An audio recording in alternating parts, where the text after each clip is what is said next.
Hi, I'm Mel Pickup, Chief Executive of Bradford Teaching Hospitals, and welcome to this week's update, which focuses on our patients.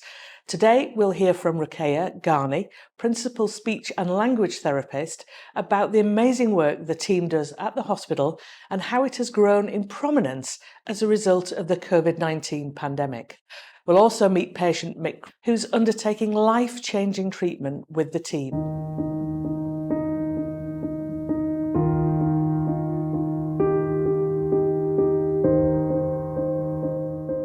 When we got here, he had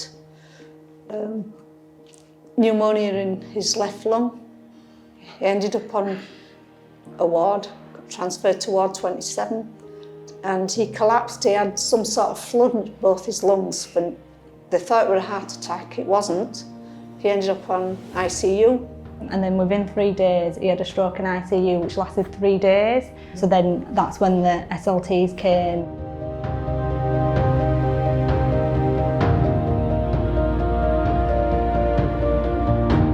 Our team see all patients across the wards here at BRI, so anybody who's been admitted into hospital and are experiencing any difficulties with their speech, their language, their voice and also their swallowing.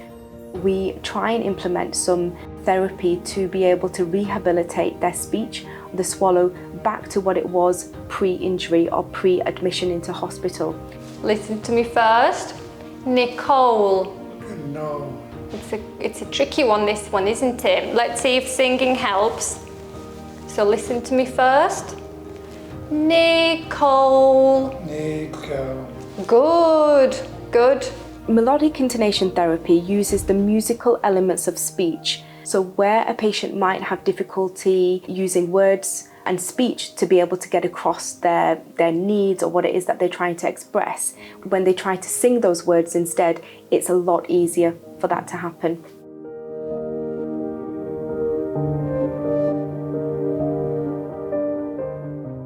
We also use conversation therapy. We felt that the teen chat group would be a really effective way to bring patients together. They can socialise a bit. It's a more natural environment for them to be practising the strategies that they might have done in a one-to-one setting.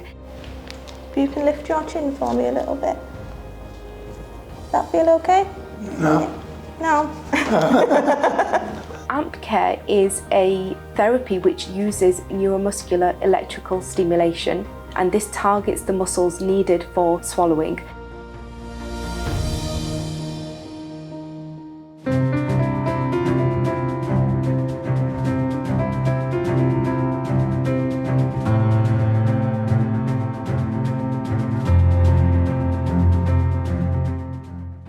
He's been here 3 months. The nurses are fantastic. The SALT team they just keep trying, don't they? You can see that the work we're putting in, the work that the SLTs are putting in, it's making a huge difference. When I came to BRI, at that time there was one full-time clinician covering the whole hospital, and myself. The pandemic put a light on speech and language therapy. Those patients who were having difficulties with their breathing would then in turn have difficulty with swallowing. So in seeing those patients and managing that patient cohort, we were able to really show the value of speech and language therapy. And so we went from 1 or 2 members of staff to now having 7 members of the SALT team.